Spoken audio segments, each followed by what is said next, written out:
नमस्कार दोस्तों, कैसे हैं आप लोग। मैं पुष्पेंद्र स्वागत करता हूं आपका एक बार फिर आपके अपने चैनल सैलरी ज्ञान में, जहां मिलती हैं आपको सैलरी और पीएसयू से रिलेटेड बहुत सारी जानकारियां।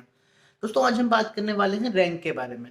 गेट में आपको क्या रैंक लानी चाहिए आपकी कैटेगरी के हिसाब से। आप जिस कैटेगरी से बिलोंग करते हैं, आप जिस ब्रांच से बिलोंग करते हैं, उसके हिसाब से आपको क्या रैंक लानी चाहिए, इसके बारे में आज हम बात करने वाले हैं इस वीडियो में। देखिए, ये जो वीडियो मैं बना रहा हूँ, इसकी मैंने एनालिसिस कहाँ से करी है।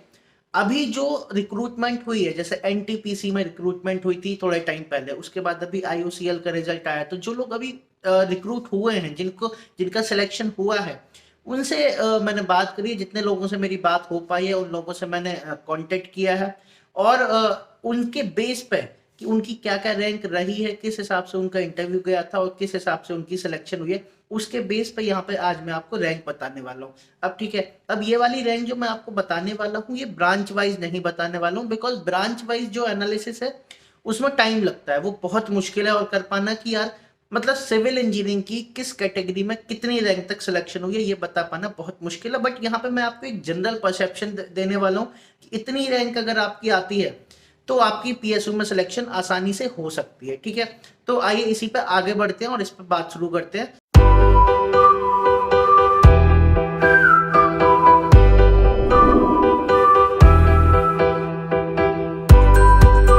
तो यार, अगर मैं बात करूं जनरल कैटेगरी की, देखो सब लोगों को पता है कि जनरल कैटेगरी को थोड़े से मार्क्स ज्यादा चाहिए होते हैं, उनकी रैंक थोड़ी सी अच्छी आनी भी चाहिए।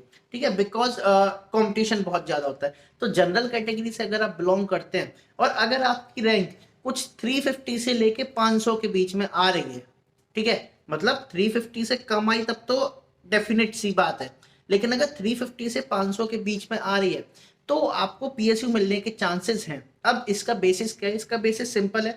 एनटीपीसी में जो लास्ट सिलेक्शन हुए वो लगभग 438 439 रैंक के आसपास जनरल में सिलेक्शन हुई है, और आईओसीएल ने तो इस बार कमाल ही कर दिया। आईओसीएल में जो लास्ट सिलेक्शन हुई है वो नियर बाय 700 के आसपास पे फाइनल सिलेक्शन हुई है जनरल कैटेगरी में।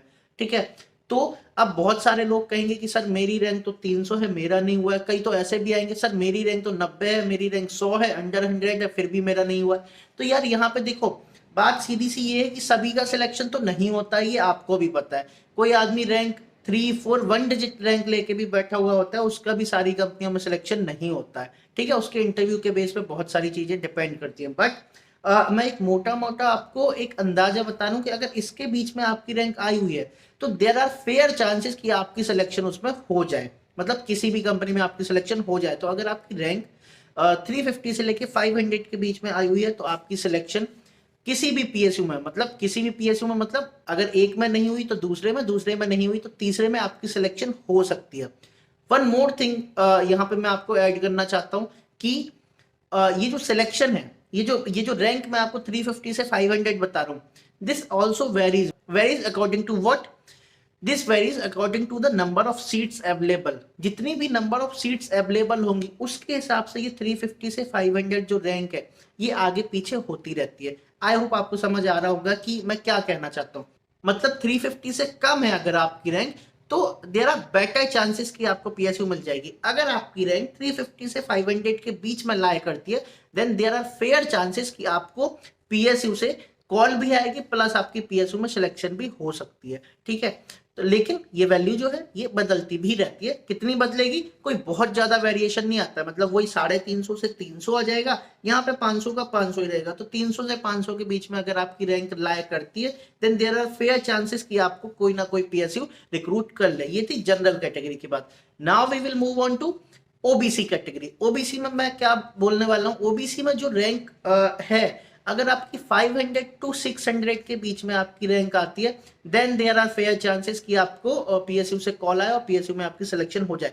इस बार जो सिलेक्शन हुई है ओबीसी कैटेगरी में, एनटीपीसी ने कुछ 200-250 वैकेंसीज निकाली हुई थी, तो जो सिलेक्शन हुई है वो लगभग 500 रैंक तक उसकी सिलेक्शन हुई है।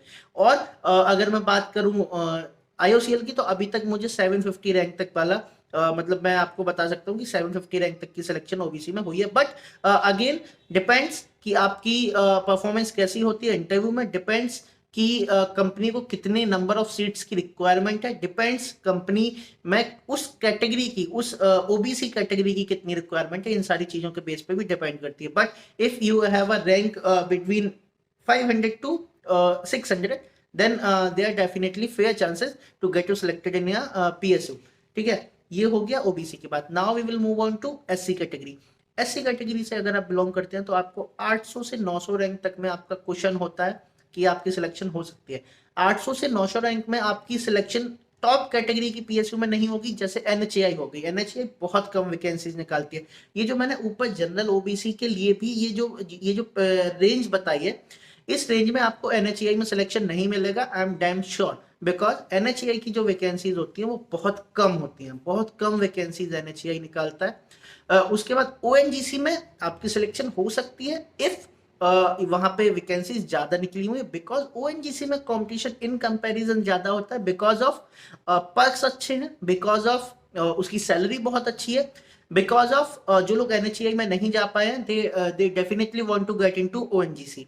ठीक है, तो ये जो टॉप कैटेगरी पीएसयू है, एक एनएचएआई एक ओएनजीसी, इनमें जो रैंक है इनमें वेरी कर सकती है। हो सकता है इस वाले मतलब रेंज में आने पे भी आपकी सिलेक्शन ना हो, बट जो एनटीपीसी हो गई, उसके बाद आईओसीएल हो गई, उसके बाद बीपीसीएल हो गई, एचपीसीएल हो गई, दो इनमें से कुछ पीएसयू रिक्रूट नहीं करते हैं गेट के थ्रू, बट पीजीसीआईएल हो गई, पोसोको हो गई, इनमें अगर है आपकी रैंक इस रेंज में, then there are definitely fair chances that you will get a job in PSU.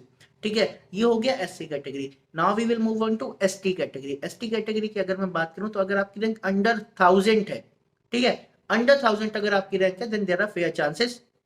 बस थोड़ा सा आपको ये सोचना होता है कि यार थोड़ी सी वैकेंसीज ठीक ठीक आ जाए, देन अगर आपकी रैंक अंडर 1000 है, then you will definitely get a chance to get into PSU.